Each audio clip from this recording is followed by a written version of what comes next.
Hey, this is Ryan with One Board Family, and today I'm giving you a review of Hues and Cues, a color guessing game from designer Scott Brady and published by The Op. The game supports up to 10 players, and we would say the game would probably play best with kids 6 or 7 years old and older. They just need to know their colors really well.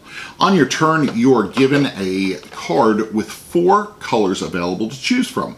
Once you pick a color square, you'll give the other players at the table a single word clue that describes the color you want everyone to guess. You can't use common colors to describe your swatch, such as blue or orange, but you can use more abstract colors such as lavender or magenta. Players also can't use items in the room to describe a color such as pillow and point over to the couch. That wouldn't be very fair. Once you've given a one-word clue, players go in turn order around the table, placing their colored tokens on their guess. When it comes back around to your turn, you give a 2-word clue to the players, and then it goes in reverse order, with each player placing their cone token on their second guess.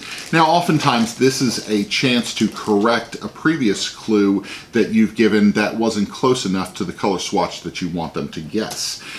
Once everyone's placed their second guess token, the clue giver places the scoring square grid over the chosen color to find it in the middle.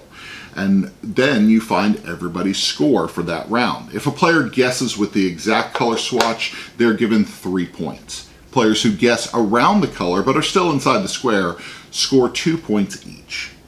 And finally, players who fall just outside the square are given a single point for each of their tokens. All other guesses outside of that receive 0 points. As the clue giver, you want players to guess correctly. The clue giver is given a single point for each token that falls inside the square. This could net you a total of 9 victory points as a clue giver. So be sure to give great clues. Play continues around the table with a new clue giver, and the game ends after each player has been a clue giver once in a 7 to 10 player game or twice in a 3 to 6 player game. But honestly, you can play as long as you want. As long as everyone gets an equal number of chances to be the clue giver, you could play to a certain score or a certain number of rounds around the table. It's easy to say that Hues and Cues has become our family's favorite party game over the past 6 weeks. We've played this game online with friends and family. We've brought it to family birthday parties, and it seems to be the first game on the table when families come over for dinner. It's that much fun. Because the game is based on players' perception of color and how they see the world, Hues and Cues tends to be lighthearted, not super competitive. No one gets overly competitive or angry when they don't get points in a round because everyone sees color differently, and the game works off of people's experiences and many times their memories of different things. One of my concerns when we initially sat down with Hues and Cues was players with color blindness. Would they feel completely left out? So before this review, my son and father-in-law who struggle with color blindness, we had to make sure that they could play the game, make sure that that was still fun for them. While the game was a little more frustrating for them to play, it wasn't unplayable. There were some colors on the spectrum that were an issue, and depending on your your level of color blindness, those colors may be different. It would probably be best to stay away from those specific colors if you've got a good gaming group or a family and say, hey, you know, so-and-so can't see red very well, let's stay away from that color. I love how quick and easy the game is to set up and how teaching takes around 3 minutes. One thing that the game has made abundantly clear to us is how limited our vocabulary is when describing color. We can't tell you how many times people said Barney when describing purple or grass when trying to get players to guess the color green. The more you play, the wider your vocabulary will get in describing colors. It's important not to get stuck in a rut of giving the same clue game after game, just hoping someone will get close to what you want. The game components are great even if our friends and family can't hold on to these cone-shaped tokens.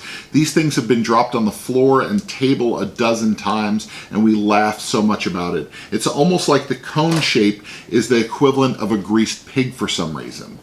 One thing that I'm not a huge fan of is the glossiness of the board. This giant board right here has such a glossy texture on it, and it's been a little frustrating to light when you're playing on Zoom calls with family. And when you're just sitting at the table, if a person is 2 feet away, a light might be shining on a certain part of the board, so we have to move and rearrange a little bit. That's a little bit of frustration, but honestly, this is such a tiny gripe when I talk about the amount of hours that we've played Hues and Cues and how much we've had fun with this game. It's honestly the game that we choose to play when families come over and sit down and say, hey, what's new? What do you want to play? Because it supports such a high player count, it's going to be the game that after COVID-19, after the pandemic passes and things get a little more normalized, this will be the game that comes with us during holidays and comes out at all family events. Hues and Cues is a fantastic time, and it's been a huge hit for our family. So if you haven't already, check out Hues and Cues. You can find a link to purchase this game in the notes below in this video, or you can go to your local game store, order it, or pick it up off the shelf if they have a copy.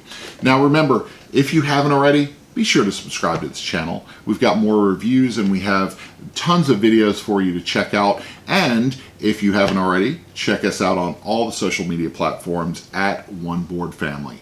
And if you like these reviews for families, you can check out all the gaming coverage we have over at oneboardfamily.com. Thanks so much for watching, and until next time, we'll see you at the table.